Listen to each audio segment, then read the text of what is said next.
चलिए आगे बढ़ते हैं। देखिए, राज्यसभा में आज दिल्ली अध्यादेश बिल को पेश किया जाएगा। 3 अगस्त को बिल लोकसभा में पेश हुआ था। यहां सरकार इसे पास कराने में कामयाब हुई थी। और इसी से जुड़ी जो बड़ी जानकारी है वो आपको बता देते हैं। दिल्ली अध्यादेश बिल आज राज्यसभा में पेश होगा। गृह मंत्री अमित शाह आज इस बिल को पेश करेंगे। और बीजेपी, कांग्रेस, आम आदमी पार्टी ने इसके लिए व्हिप जारी किया है। इससे पहले 3 अगस्त को लोकसभा में इस बिल को सरकार ने पारित करवा लिया था। और बड़ी चुनौती है, आज राज्यसभा में बिल पेश होने के बाद चर्चा भी संभव है। राज्यसभा से पास होने के बाद ये मंजूरी के लिए राष्ट्रपति के पास जाएगा और मंजूरी के बाद ये कानून बन जाएगा। ये बिल केंद्र सरकार और दिल्ली सरकार दोनों के लिए अग्नि परीक्षा से कम नहीं है। ये बिल दिल्ली के अफसरों की ट्रांसफर पोस्टिंग से जुड़ा हुआ है। कानून बनने के बाद दिल्ली में अफसरों की ट्रांसफर पोस्टिंग के लिए केजरीवाल सरकार को एलजी से इजाजत लेनी होगी। और इसी को लेकर विपक्ष विरोध कर रहा है। अरविंद केजरीवाल का ये कहना है कि तमाम विपक्षी पार्टियां आम आदमी पार्टी के साथ हैं और इस बिल के खिलाफ आज एक बार फिर से राज्यसभा में, क्योंकि गृह मंत्री इसे पेश करेंगे, तो जोरदार हंगामे होने के आसार हैं। तो बिल्कुल आज बड़ी चुनौती ये है, क्योंकि आज अध्यादेश बिल पास होना है तो किसके पास ये अधिकार होगा अधिकारियों के ट्रांसफर और पोस्टिंग का। ये बिल अगर पास हो जाता है राज्यसभा में तो केंद्र सरकार के पास, नहीं तो दिल्ली सरकार के पास ये अधिकार जा सकता है। दिल्ली सर्विसेज अमेंडमेंट बिल को लेकर आज गठबंधन इंडिया का लिटमस टेस्ट है और आम आदमी पार्टी के लिए तो एक तरीके से बहुत बड़ा कहीं ना कहीं एक इम्तिहान है। और इसी पर बात करने के लिए हमारे साथ डॉक्टर संदीप पाठक हैं, राज्यसभा सांसद।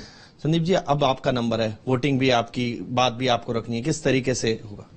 वोटिंग में भी पार्टिसिपेट करेंगे और बात भी मजबूती के साथ रखेंगे और मुझे पूरी उम्मीद है कि कुछ अच्छा होगा। जिनके साथ 2 करोड़ दिल्ली की जनता का आशीर्वाद हो, प्यार हो, जिनके साथ पूरे देश का प्यार हो, उनको क्या डरना।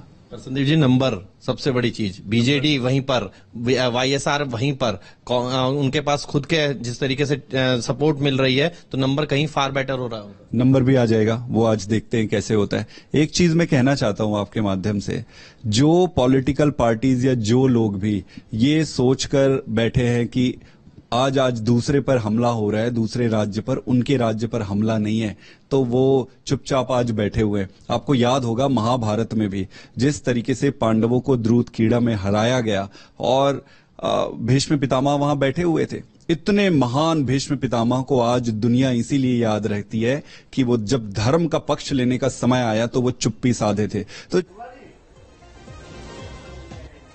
और राज्यसभा में कांग्रेस आम आदमी पार्टी का साथ देते हुए बिल का विरोध करेगी, तो वहीं दूसरी तरफ कांग्रेस सांसद ने बिल के विरोध को गलत बताया है। यहाँ केंद्र प्रदेश को निगल लेना चाहता है, उसके अधिकार विहीन कर देना चाहता है। तो कांग्रेस का स्टैंड बहुत साफ है और इंडिया का स्टैंड बहुत साफ है कि हम लोकसभा में तो उनका प्रबल बहुमत था, पास करा लिया, हम राज्यसभा में नहीं पारित होने देंगे, जमकर इसका विरोध करेंगे। तो इस फेडरल स्ट्रक्चर को बचाने के लिए, संविधान को बचाने के लिए हम पूरी ताकत से इसका विरोध करेंगे। देखिए, लोकसभा में तो ये बिल पारित होना था क्योंकि सरकार के पास बहुमत है। और अब तो जैसा मुझे ठीक से नहीं पता उस समय क्या हुआ, लेकिन बहुत से ऐसे दल जो एनडीए का हिस्सा नहीं है उन्होंने भी इस बिल का समर्थन किया है। अरे क्या मतलब, आम आदमी कौन है भाई किसी पे हमला करने के लिए? वो तो खुद ही फंसी पड़ी है बुरी तरीके से। उसका तो यही नहीं मालूम है कि उसके साल 1.5 साल के बाद जो है उसके जितने बड़े नेता हैं वो बाहर भी रहेंगे या सब लोग जेल में रहेंगे। तो आम आदमी पार्टी तो अपने बारे में चिंता ज्यादा करे।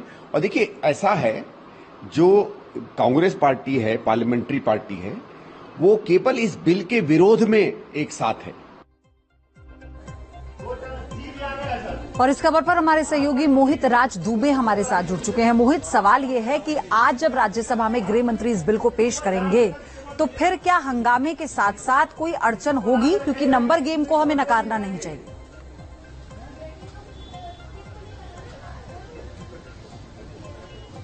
देखिए, निश्चित तौर पे दिल्ली सेवा विस्तार बिल को लेकर लोकसभा में भी हंगामा हुआ था, लेकिन आंकड़े उस वक्त भी भारतीय जनता पार्टी के पक्ष में थे, एनडीए के पक्ष में थे और बिल आसानी से पास हो गया। लेकिन सबसे बड़ा सवाल यही है कि क्या राज्यसभा में ये बिल पास हो पाएगा या नहीं। लेकिन अगर आंकड़ों की बात करें, आंकड़ों की बाजीगरी की बात करें, तो इंडिया के घटक दलों से ज्यादा जो है बहुमत एनडीए के पास है। 92 जो सांसद हैं वो भारतीय जनता पार्टी के हैं और 9 जो सांसद हैं वाईएसआर कांग्रेस और बीजेडी के हैं 9। तो अगर आप ये आंकड़ा लगा देंगी तो 120 का आंकड़ा हो जाता है और बहुमत के लिए सिर्फ 119 चाहिए। तो यहां पर जो है राज्यसभा में भी सरकार के पास आंकड़ा दिखाई दे रहा है और मुझे लगता है कि कोई मुश्किल इस बिल को पास कराने के लिए, इस बिल के पास कराने के मद्देनजर सरकार के सामने कोई अड़चन होती हुई नजर नहीं आ रही है। आप